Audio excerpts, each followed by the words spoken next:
Before we get started, in Seroptimus, we are not only a national organization, but we're an international organization, and human trafficking is a big focus for us. And because we know primarily victims are women, this is a big thing with us. And we are so pleased to have Mark Nichols from the Prosecutor's Office to present information on human trafficking, how it affects not only our county, but our state. So I ask you to welcome Mr. Nichols. Thank you. He said I could call him Mark.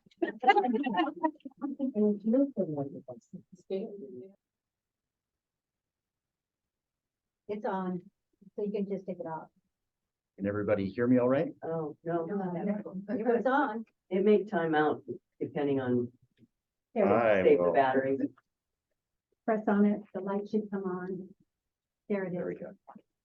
Let's do a test now. Okay. All right, wonderful. Great. And so my name is Mark Nichols again. I'm your duly elected county prosecuting attorney.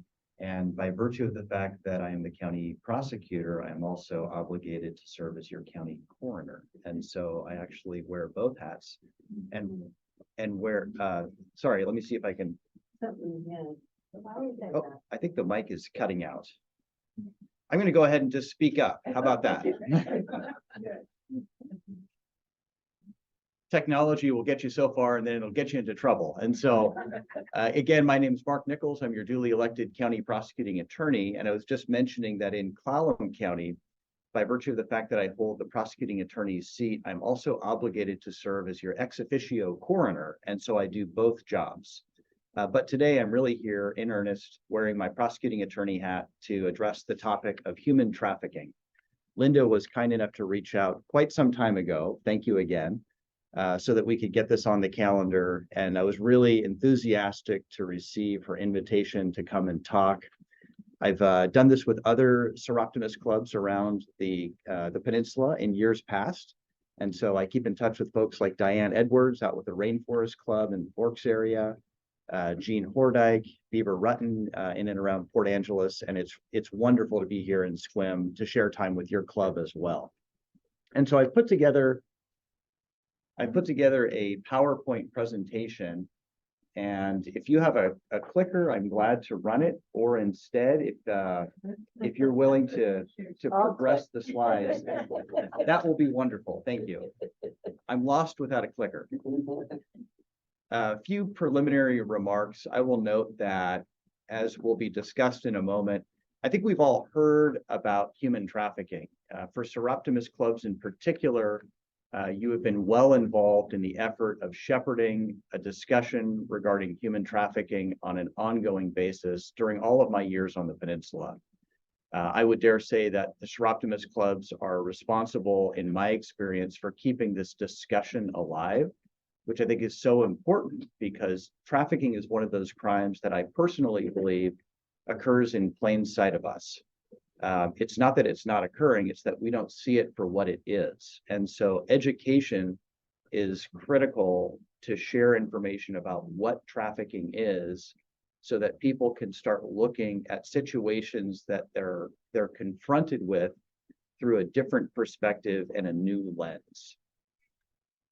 And so when you're ready, I would appreciate if we could get underway with the PowerPoint. And then I think that Linda had mentioned maybe holding questions till the end, just so we can get through the PowerPoint, which is about 30 or so slides. And then I'll welcome any questions you have regarding human trafficking. I will note that we have Daryl Nelson from Sequim PD present in the group today on behalf of law enforcement. And we have a strong partnership with the Sequim Police Department. We work with Daryl all the time. It's great to have you here as well. And so to the extent you have a question to the prosecutor's office or to me about human trafficking, I'm glad to answer. And Daryl, I don't want to put you on the spot, but if there's a question regarding what law enforcement's doing or how they do what they do, I may defer to you on that because you're the subject matter expert. You're welcome. Okay, I think I've messed up. No, you're in the right spot. Okay, but you don't want to see your next slide. Oh, you don't see him. Okay. Only I do. And so January is National Human Trafficking Prevention Month. As folks may or may not know, every year since 2010, the president has dedicated the month to raise awareness about human trafficking. The U.S. Department of State has participated in this effort to raise awareness with regards to human trafficking domestically and abroad. And so it is during this month that we celebrate the efforts of folks who struggle to keep this topic in focus in the forefront of community discussions. And again, my thanks goes out to the Seroptimus clubs in particular in Clallam County for doing just that, and the Squim International Club this morning. This is a global challenge. I'm gonna start big at 100,000 foot view level and then work down to Clallam County structurally. But it's very important to understand that this truly is a global challenge. It may manifest locally, and it does, as we'll hear more about later in the program. But rest assured, this is something that countries around the globe are contending with. And especially given the advent of technology and the internet, there's a need for this to be a global approach to this insidious crime. The United Nations describes human trafficking as the recruitment, transportation, transfer, harboring, or receipt of people through force, fraud, or deception with the aim of exploiting them for profit. The UN Protocol to Prevent, Suppress, and Punish Trafficking in Persons is the world's primary instrument to combat human trafficking. The protocol was adopted by the United Nations in November of 2000 as part of the United Nations Convention Against Transnational Organized Crime. Probably the most remarkable thing about this to me is that it took so long for action to be taken at this level. The year 2000 may sound like it's a long time ago, 23 years, but in relation to our history, it's really quite recent. Trafficking has been something that's been going on, I think, for hundreds of years easily. And so it took a long time for society and communities around the globe to catch up with what was occurring and take action in a concerted fashion to start addressing this as criminal conduct. Oh, did I get chased twice? No, you're in the right spot. And so this is the first legally binding instrument written with an internationally recognized definition for human trafficking.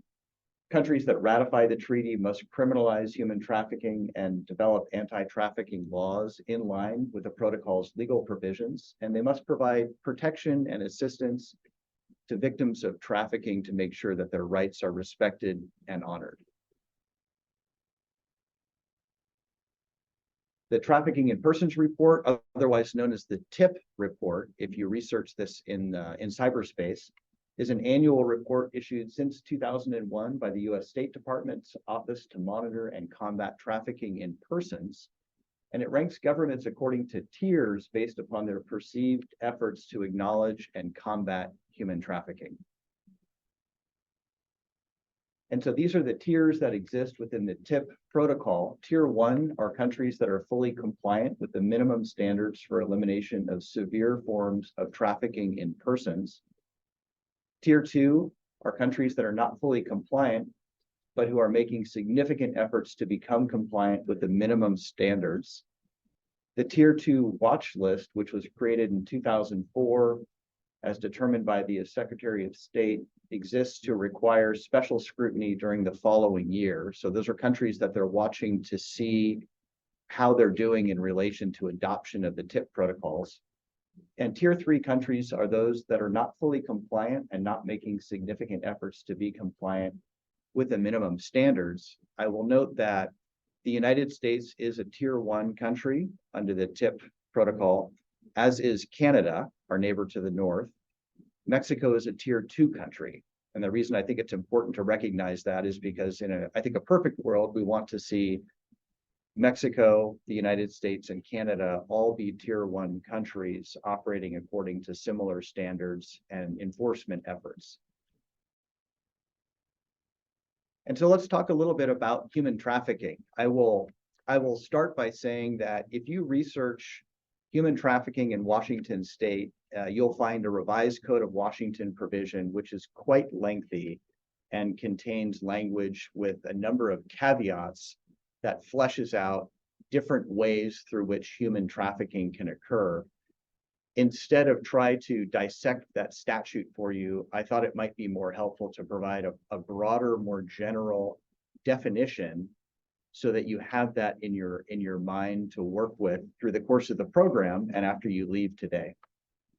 And so trafficking in persons, human trafficking, and modern slavery, terms that you may have heard, are umbrella terms often used interchangeably to refer to a crime whereby traffickers exploit and profit at the expense of adults or children by compelling them to perform labor or engage in commercial sex.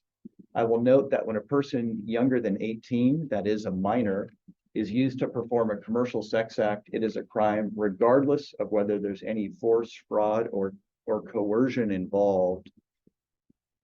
I'll further note that consent is not a defense. Our legislature has seen fit to actually craft that into our statute as a standalone provision. So there's no question. You could have a 17-year-old younger female, for example, and she may state that she's consenting to what's occurring.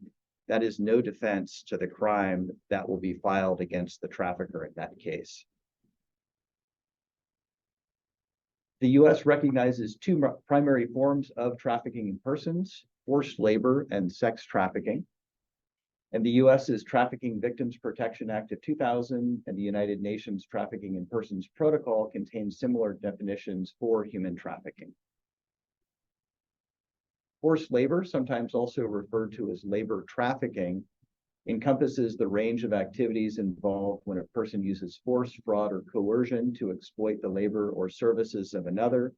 And that language, force, fraud, or coercion, is replete through the definitions for human trafficking, be it on a national level or even at a state level.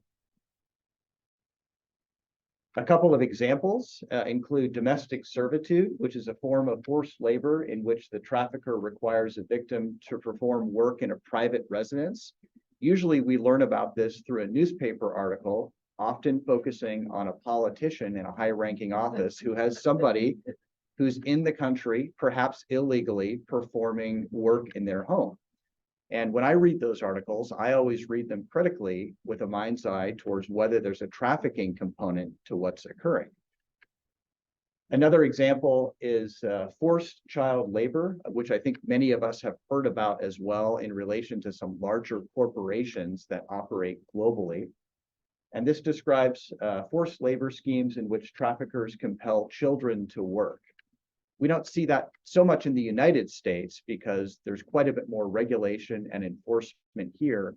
But in other countries around the world, there is still very much a situation where child forced labor exists and occurs. And so if you do internet searches, you'll find reference to this in India, for example. You may find references to child forced labor occurring in China. Not surprisingly, some of these countries are those that have not attained the tier ranking that the United States and Canada has, as previously touched upon. Sex trafficking encompasses the range of activities involved when a trafficker uses, again, force, fraud, or coercion to compel another person to engage in commercial sex act or to cause a child to engage in a commercial sex act. And I've highlighted again that when a person younger than 18 is used to perform a commercial sex act, it is a crime regardless of whether there's force, fraud, coercion, and regardless of whether they claim that they're consenting to participate in that act. There's a couple of key concepts which are not so clearly spelled out in the federal or state statutes, but they're very critical to, I believe, law enforcement's investigation of trafficking claims and also to prosecutors as they go about trying to prove these cases in a court of law. And so the first involves consent, which we've touched on a bit. Human trafficking can take place even if the victim initially consented to providing labor, services, or commercial sex acts. The analysis is primarily focused on the trafficker's conduct and not that of the victim. And we'll talk a little bit more about why later in the presentation. Suffice to say there are countless trafficking situations that have been discovered that involve adults who are over the age of 18 who consented to a course of conduct and subsequently found themselves trapped and unable to escape it. And therein arose the trafficking aspect. And then separate and distinct from adults who may consent initially, we do have trafficking cases involving minors, often those who are 14, 15, 16, or 17 years of age, who will insist that they are consensually participating in commercial sex acts. And the law does not recognize those claims and does not allow that defensive shield to be asserted by a trafficker. And the reason for that really is because of the disproportionate power imbalance between the trafficker and the victim of the trafficking. Movement is another key concept that's very important to focus on in relation to claims of human trafficking. Neither US law nor international law requires that a trafficker or victim move across a border for human trafficking to take place. Trafficking in persons is a crime of exploitation and coercion and not movement. Truth be known, quite a bit of human trafficking, especially involving sex trafficking, occurs out of an individual's home. Could be a child, the home in which they were raised. So they don't need to move across state lines or across county lines or across national borders. Trafficking can occur in place within the very residence a child was raised throughout their growing up years. And so let's talk a little bit about human trafficking in Washington. We've identified that this is a global challenge. As has been clear and demonstrated thus far, the United States has taken action at the federal level to codify US code provisions that address human trafficking. And so too has Washington State, as I've mentioned, but our state really stands apart from others as a bit of a trailblazer in relation to this subject matter. And so I thought I'd mention that so folks are aware of it.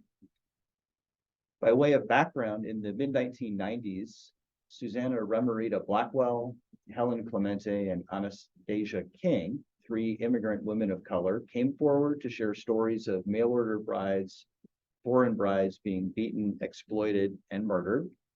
And that was the lead up to a discussion that began in earnest in 2003, 20 years ago, when then Representative Velma Valoria sponsored historic House Bill 1175 in Olympia.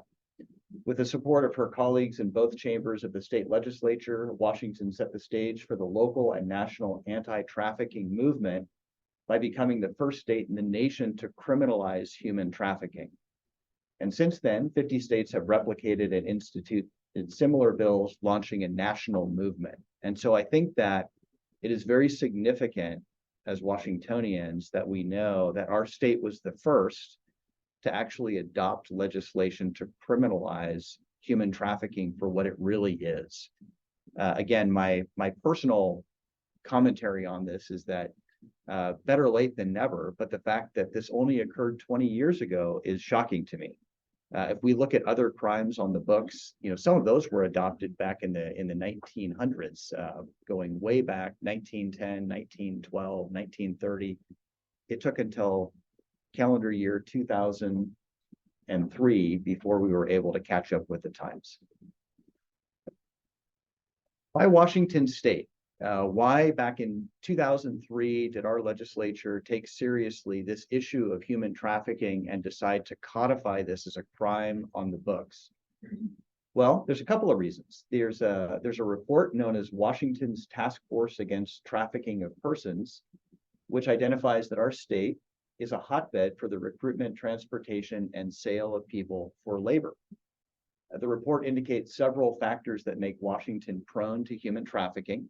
These include our international border with Canada, the abundance of ports in the state of Washington, vast rural areas of land that exist across our state, and a dependency on agricultural workers for so much of the commerce that occurs in and around Washington, both in the western half of the state as well as the eastern half of the state.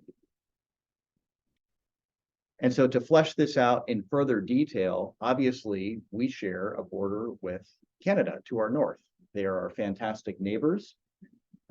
Notably, the border is estimated to contribute to the trafficking of 1,500 to 2,000 victims into the US annually. I will note that all of the data that exists regarding human trafficking is speculative on some level. And the reason is because this is a crime, as alluded to in my introductory remarks, that I believe occurs in plain sight.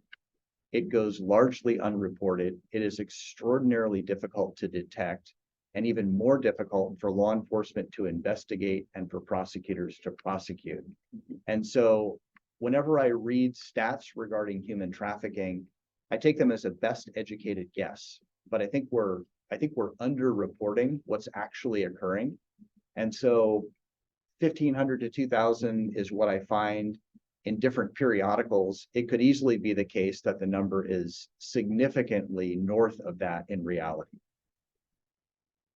Victims are first transported into Canada from other countries disguised as visitors, refugees, temporary workers, and first-class immigrants. That we have documented, and so we know how trafficking patterns occur. And they're then brought into the US through Washington state and other neighboring northern border states using cars, boats, or on foot. As previously noted, an abundance of ports in Washington makes Washington state a rich proving ground for human trafficking. We have 39 Washington counties in the state of Washington. 33 of the 39 counties have ports. I found that to be a shocking number. When I think about ports, I tend to think of the Port of Seattle, the Port of Tacoma, the Port of Port Angeles. That's 3 out of 39, but in reality, there's 30 more counties that have ports, and which with ports comes access to boat traffic and portability.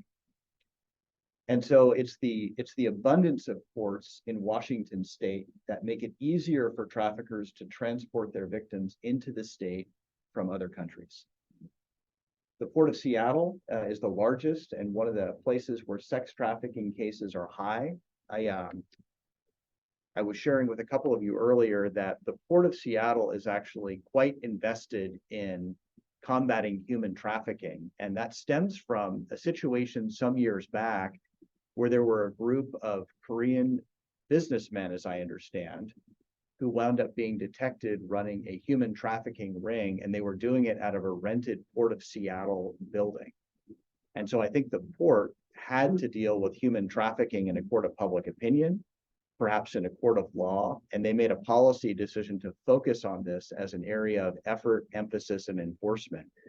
And so if you look at the website for the Port of Seattle, they have quite a bit of information regarding trafficking activity that's occurring, particularly with a focus on sex trafficking involving oftentimes younger girls. And so for those who are interested, that's a site worth taking a good look at. They do a nice job of, I think, trying to tighten up their data sets and provide more accurate indicators of what they believe to be happening. One of the shocking stats that I read last evening in advance of today's presentation is that they believe and have experienced in fits and starts that children as young as 9 years of age are being inducted into sex trafficking by and through the Port of Seattle. More commonly, you see kids between the ages of 14 and 16 entering into this realm and existence. And they noted that in King County, there's 500 to 700 children per year who they believe are being inducted into sex trafficking. Those are huge numbers. And again, I believe they're likely underreported, but it gives you a sense of scale and it identifies the magnitude of the challenge and the problem that we need to contend with as a state.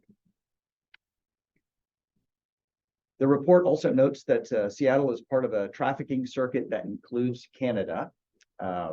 We were speaking a little bit about how California holds the undesirable distinction of, I think, having the worst ranking out of the United States with respect to the prevalence of human trafficking. A number of the folks who are in California, they either move from California north or they're moving from Canada south to California, but they travel through Washington and Oregon. And so when we speak in terms of a circuit, that's in large part what we're speaking about. And then there's an arm of this circuit which extends over to Eastern Washington. And that's more identified with the labor trafficking piece in relation to the orchards that exist there, the fruit picking, the vegetable harvesting that goes on an annual basis. Victims range from, so the report, which is a bit dated, I'll note, it identifies that human trafficking has occurred in 18 Washington counties. I think at this point, it's pretty clear that human trafficking is occurring, I think, in all 39. It's been detected in more than 18. Cases have been prosecuted in at least 18 of Washington's 39 counties, and Clallam is one of those. Victims range from mail order brides to sex workers to domestic workers and children. And local victims have come from as far away as Russia, the Philippines, China, and Mexico. And so let's talk about human trafficking in Clallam County. If there's ever a silver lining to a human trafficking case, it's that it allows for an end of the speculation regarding whether the conduct is occurring here. And so in 2021, in the midst of the pandemic and all of the disruption that came with it, there was a case that was investigated by local law enforcement and referred to the county prosecutor's office involving an individual by the last name Callahan. The facts of the case broadly include that Mr. Callahan, the defendant, was accused of advancing a campaign of ongoing sexual abuse against a child under the age of 18 who was under his care. The allegations in this case notably spanned years. This was not a one-off event that gave rise to an allegation. By the time we learned of this in law enforcement and in the prosecutor's office and started looking more closely at what had occurred, it became clear through testimony and statements that the conduct at issue had been occurring for years. The victim in this case, who was a minor child, a young girl, had suffered homelessness, instability, and poverty in her past prior to coming to Washington to live with the defendant.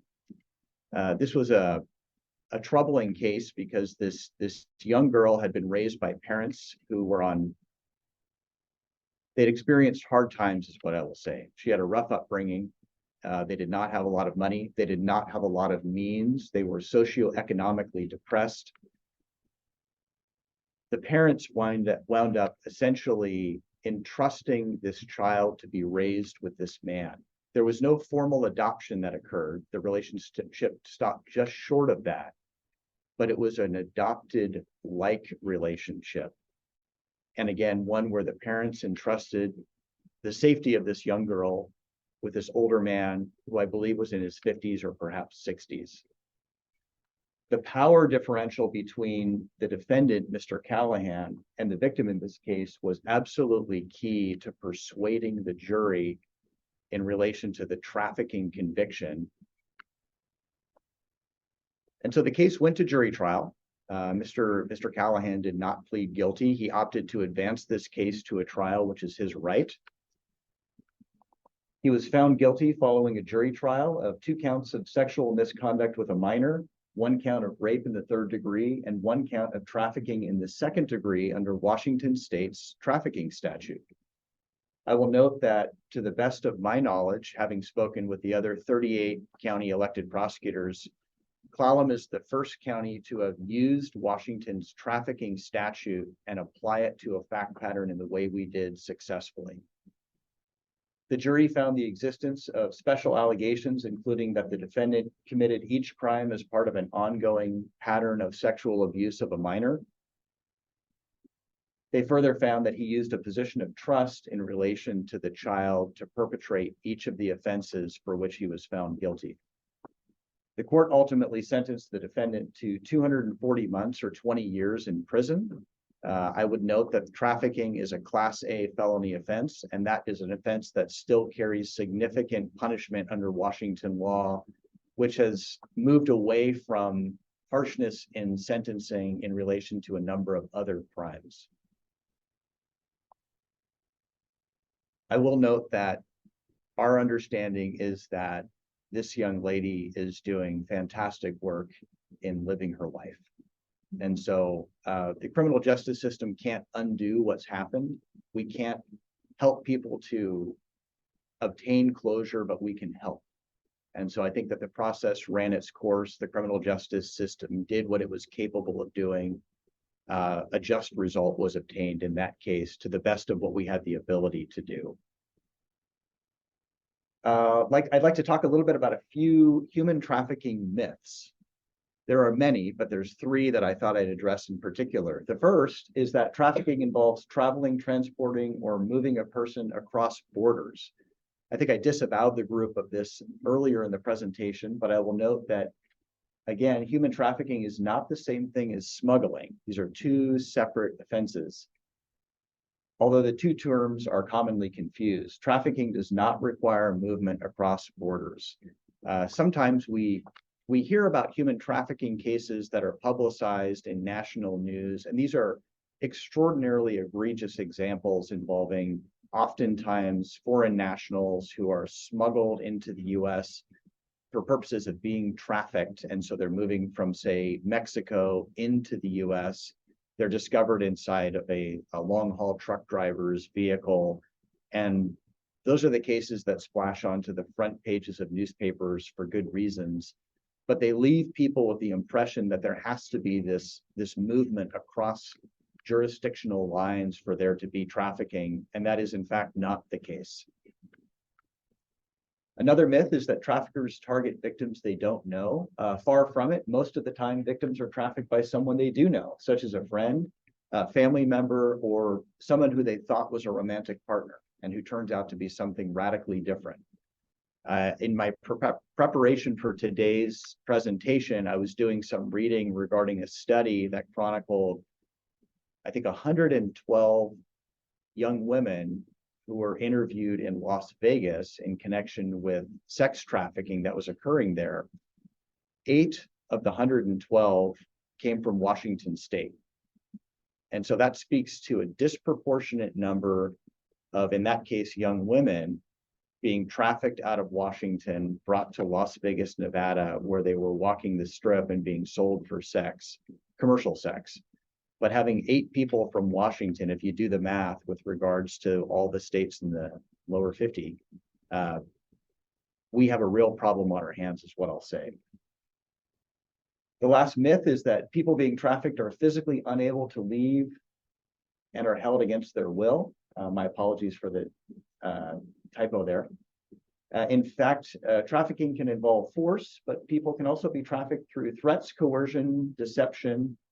People in trafficking situations can be controlled through drug addiction, violent relationships, manipulation, lack of financial independence, holding of their credentials. A passport, for example, can be withheld from them in an effort to manipulate them to persist in employment of one variety or another, and isolating them from family or friends in addition to physical restraint are all means through which trafficking can occur. Let's talk a little bit about signs of human trafficking, and I will start by saying that one of the challenges that presents in connection with human trafficking involves that the symptoms of this crime can also be symptoms of non-criminal conduct or of other crimes. And so it's very difficult, again, to figure out what we're contending with when people come to the attention of usually the criminal justice system. Among other signs, abusive employment situations can indicate the presence of human trafficking. One person controlling another or a group, speaking for them in particular, or escorting them to or from a work site in a rigid fashion is another indicator. Another possible sign includes employers who are maintaining control of employees' identification and immigration documents. And that can take the form of something as simple as somebody coming to the United States to work for an employer who offers to take their passport or other identification card and hold that in a safe place for them, and then who refuses to relinquish it and keeps them working. people locked inside of a residence or workplace obviously is probably a red flag indicator of human trafficking.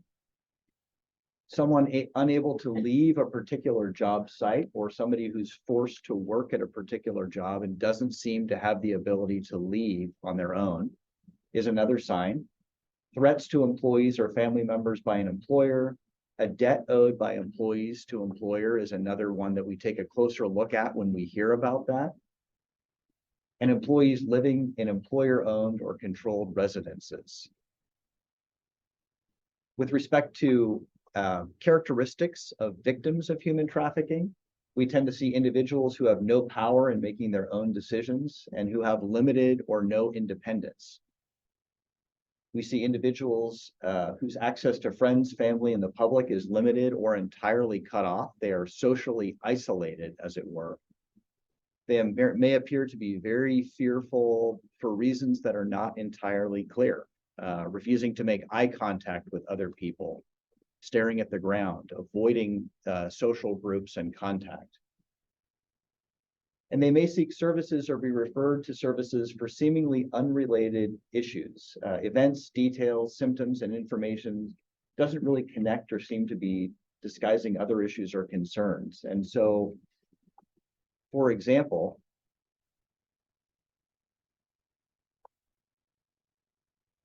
because of social stigma, nobody wants to, I think, admit that they're being trafficked, or due to misinformation, people not understanding that they are in fact involved in a situation or a scheme involving trafficking. Sex trafficked minors in particular, which I know is of significant concern to the Seroptimists in particular, which is why I'm touching on this specifically. Their cases often go unrecognized and are because they're treated for symptoms in place of really the underlying crime, which is sexual exploitation of these children for who they are. Good examples include that it's not uncommon that we see minors coming to the attention of the criminal justice system, maybe because they're found in possession of alcohol or other drugs. And so it's easy for us to focus on that because that's tangible, that's obvious. We can prove that it's alcohol. We can prove that they're in possession of a drug. And we can deal with that by directing them towards evaluation and treatment. And there may be some sort of accountability measure in the form of community service or even jail and the juvenile detention facility. But it's important to ask ourselves the question, why are they in possession of drugs and or alcohol? Why are they consuming those substances?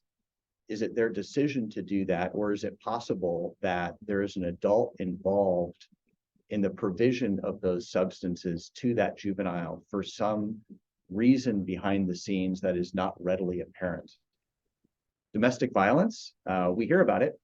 We see it in the system. I know Sequim PD has dealt with this for, I think, probably as long as the department's been around, but intrafamilial violence occurs. Washington law is crafted in a way that, people living together who get into physical altercations, that oftentimes rises to the level of domestic violence.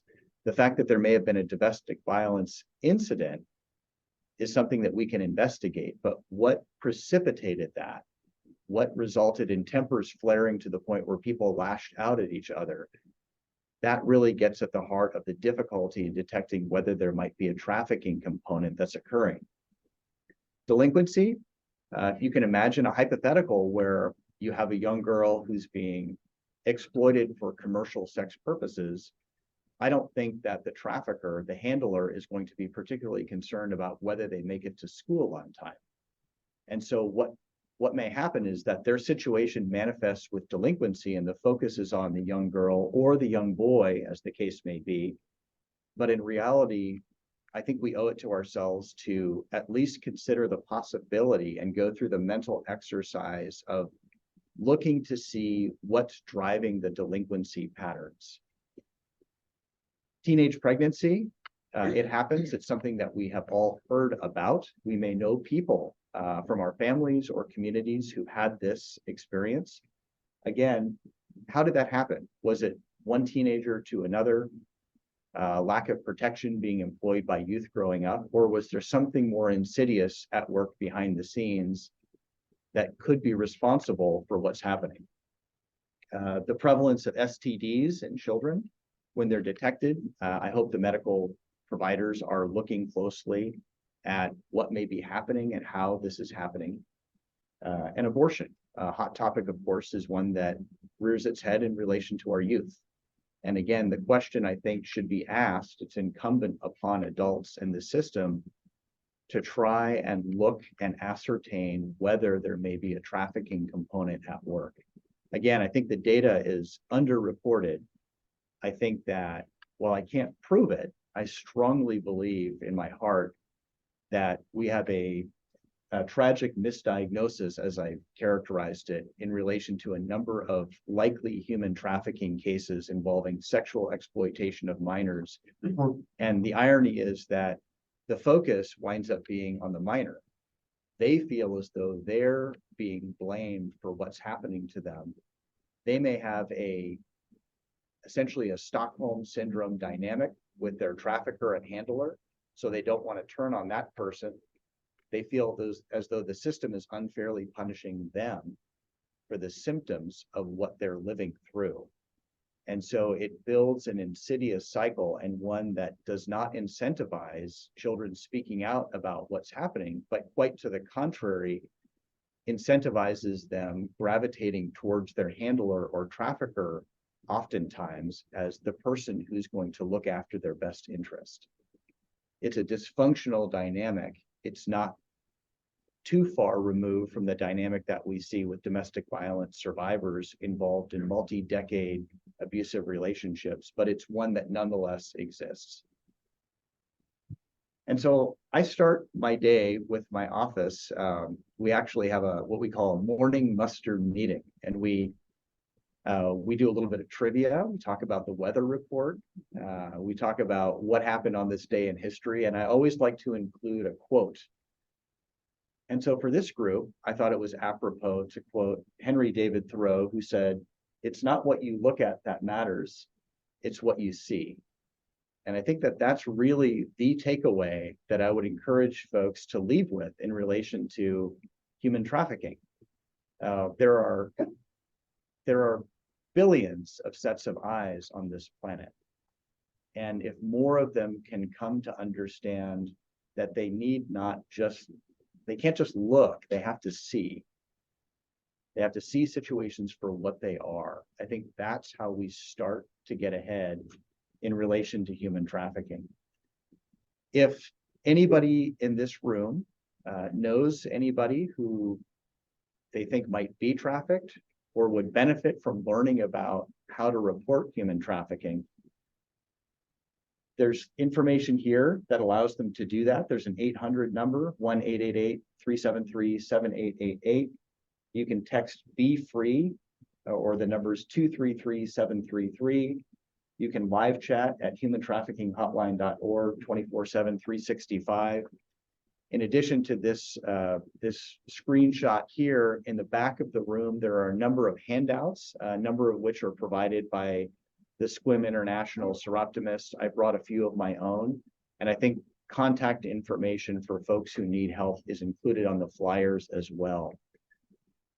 I will note in some concluding remarks that when I looked at what was happening over the last several years in Washington State in relation to investigations of human trafficking by law enforcement, referral of these cases to prosecutor's office, and actual prosecutions, one of the concerning things that I saw was that there has been a marked decline in the number of referrals that are occurring, the number of investigations that are occurring, and the number of prosecutions that are occurring. And so in King County, for example, back in, I want to say maybe 2016 or so, they had 30 to 40 human trafficking prosecutions. There were probably more than that were referred by law enforcement at the time. One of the things that's happened over the last few years in particular is that due to some changes in behavior by our lawmakers, our policing profession has taken quite a hit. I think folks have probably tracked some of the reforms that occurred starting in 2021. They had the effect of, I think, removing some of the tools available to law enforcement to engage in more proactive policing. We have been sidelined into a more reactive model as a criminal justice system. I believe that a reactive model is a disservice to the fight against human trafficking. We need to have more tools available, not less. We're also dealing with, I think, historical challenges in staffing law enforcement departments around the state because people are questioning whether they want to go into these disciplines, not just policing, but prosecution as well. And so for all these reasons, and probably the fact that we've weathered a global pandemic, which disrupted so many aspects of our lives, including channels of communication, what we're seeing is a reduction in the number of human trafficking cases that are being investigated and referred at the state level. I do know that there's more activity that I believe that's being detected along the Washington-Canada border, and there's more federal attention being paid to that.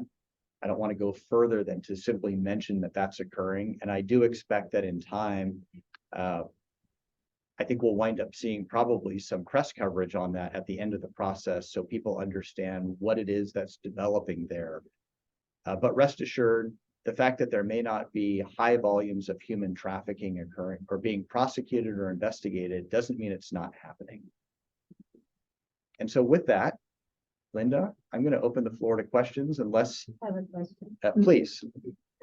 Define what are ports, because, you know, I mean, I'm like you, I was thinking Seattle and Tacoma, but what defines those 39 ports?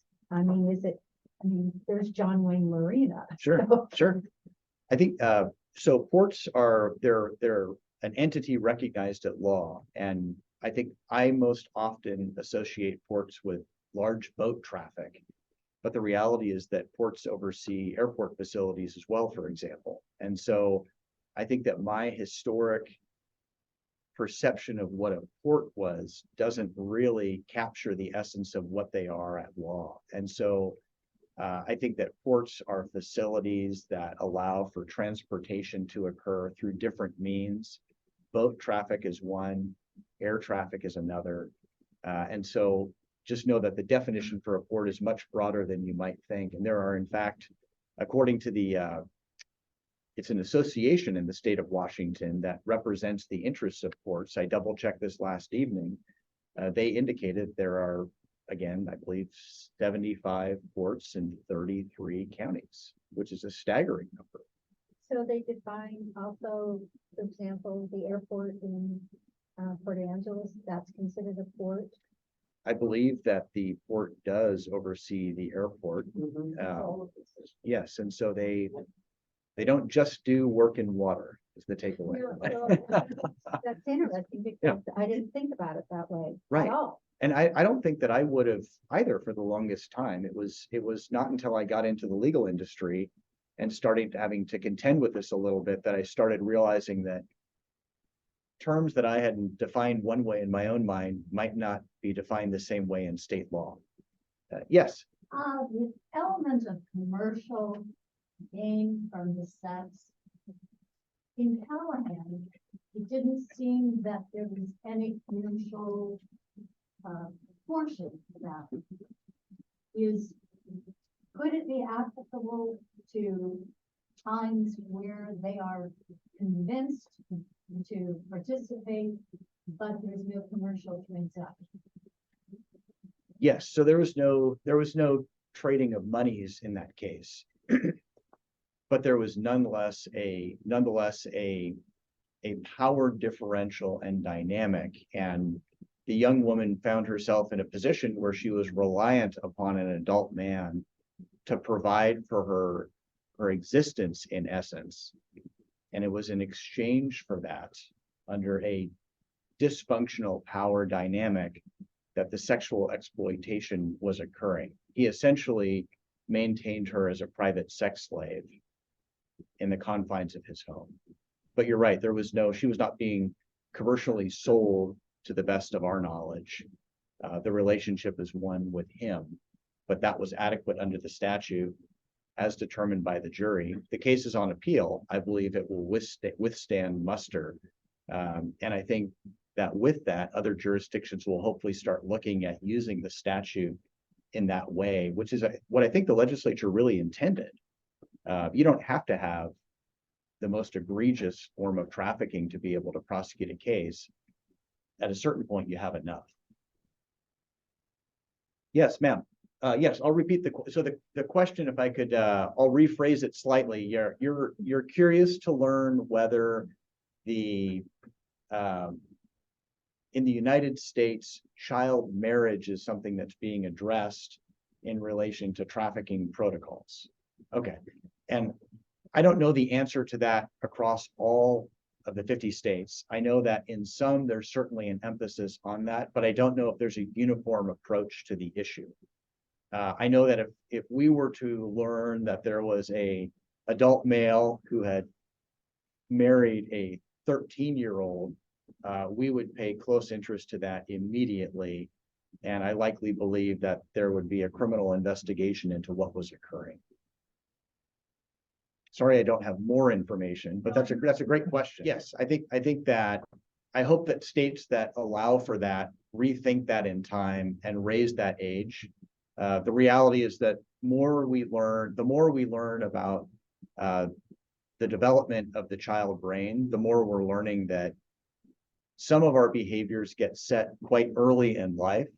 Others continue to develop with respect to judgment as we grow older. And I think, personally, I think shielding youth from that significant decision of getting married until they're at a point where they can think about it a little more objectively is only fair. But it sounds like not all states are on the same page in relation to that. Yes.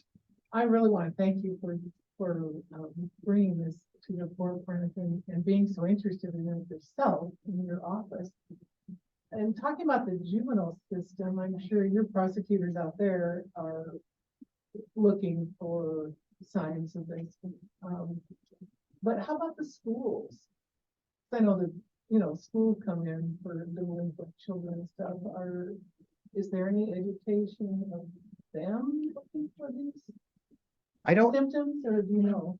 So the question for those who might not have heard it involves whether the schools provide education, in essence, regarding human trafficking. Well, or whether those people that are involved with, like in the juvenile court system, the school people that come, you know, when you have a delinquent child. Sure, or slightly. Are they educated themselves as to look for?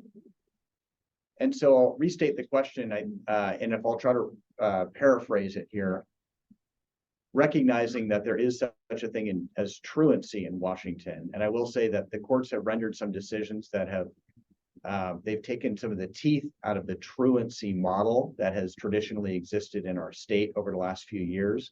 The question is whether school representatives who are participating in truancy proceedings have been trained and are looking for human trafficking indicators. I don't know the answer to that question. I do know, actually, I see a hand from Daryl Nelson. Daryl, please step in. Yeah, so the short answer, yes. The system answer is both Port Angeles School District and the Swim School District have school resource officer programs. And so part of that is each of the school resource officers are plugged into the truancy component of it. So even though a lot of their authorities that they had a year or 2 years ago dissipated, there's still the education piece for staff, as well as I do know that both of those SROs, not only do they communicate, but they do monitor truancy and through the eyes as well of, you know, as Mark stated, that power differential, because that's really where that a lot occurs within that. Especially our local juvenile unit, specifically homeless. And so, like I said, the short answer is yes, that is occurring.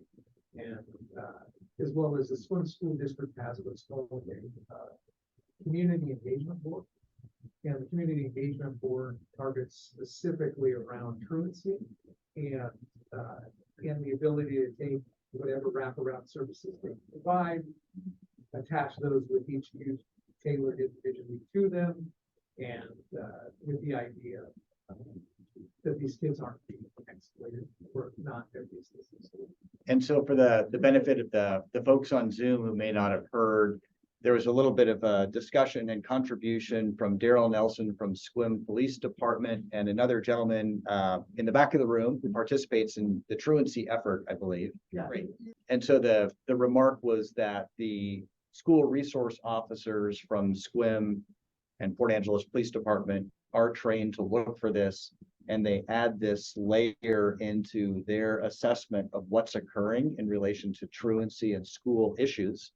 And then we also have community boards that also are aware of this. And so we have several healthy perspectives that take into account the possibility of human trafficking, sexual exploitation, for example, when we're looking at what's happening with kids who are crossing paths with the system. Yes. Is the increase in homelessness also feeding into human trafficking? It seems to me if you've got people that aren't housed and they have children, then it would be very easy to get that, make it easier for human trafficking. Yes, and I'll repeat the question. And so it was in essence, is the increase in homelessness perhaps fueling an increase in human trafficking behavior?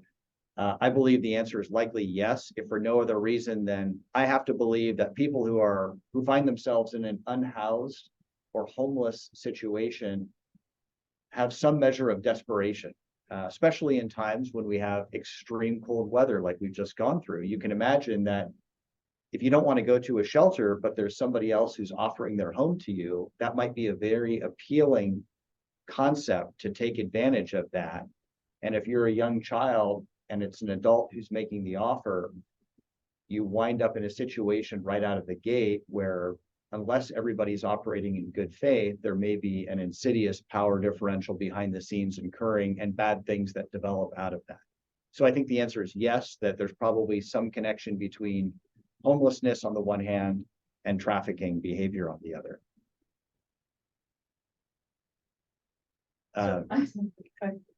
If we see something, are we supposed to call the national hotline or the Swim PD or the Port Angeles PD? What's the best one to call?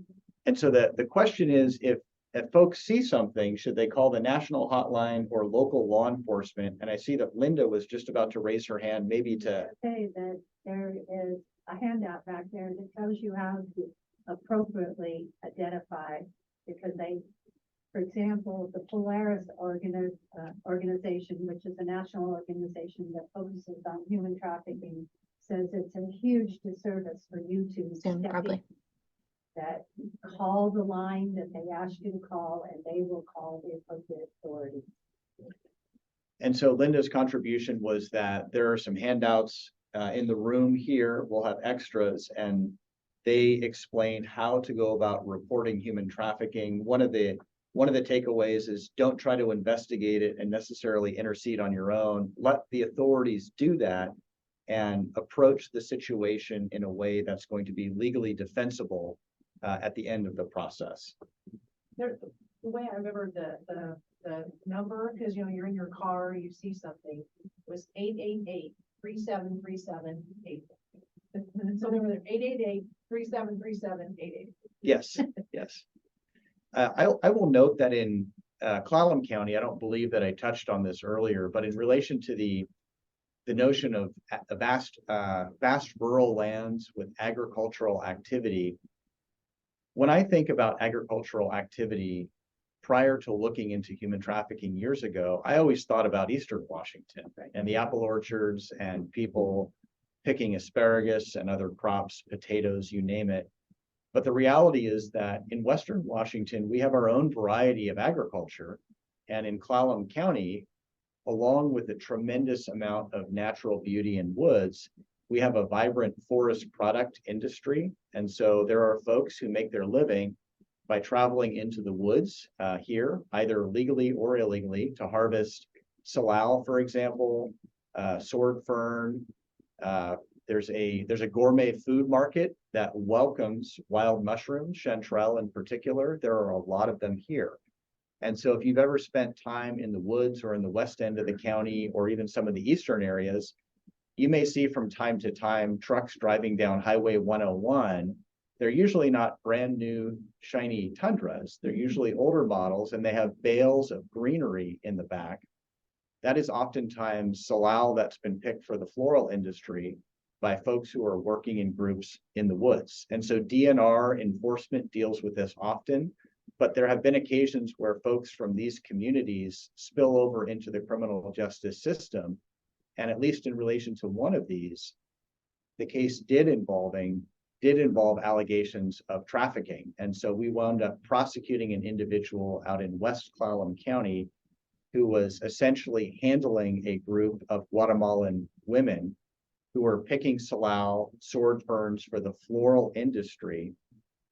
He didn't wind up getting convicted of human trafficking. He wound up getting convicted of rape and being deported. And the moral of that story is that while we have precious few trafficking convictions in Clallam County, we have a number of cases where we detected the presence of likely trafficking, but didn't have enough admissible evidence to be able to prove that. However, what we could prove was a child rape, for example, or communication with a minor for immoral purposes, or an assault having been perpetrated. And so folks wind up getting convicted of those crimes, which is the next best thing. But whenever we see trafficking, we strive to find a pathway to be able to advance that case to conclusion. Yes, another question, please. No, well, a statement. I did hear on the radio that a bill has been proposed to make 18 the legal age that you can get married and not before that. So whether it'll pass or not is a whole nother story, or even come up, Yes. be accepted, but it at least has been proposed. And for those on Zoom, the comment, it's not a question, is that there's been a proposal to raise the age of consent to marry to 18. We'll all learn together whether that obtains sufficient traction at the hand of the lawmakers in Olympia. Yes, ma'am. The comment for the benefit of those on Zoom is to the effect that there's perhaps a need for some additional attention to be paid to the provision of shelter for youth in and around the SQUIM area. And it sounds like there's some effort occurring to make that happen. So if folks are interested, perhaps follow up with the Seroptimus membership to discuss further. So we appreciate you showing up, and there's still coffee and there's biscotti. So thank you very much. And please go back to the back and look at the information and take a handout with you. Thank you very much.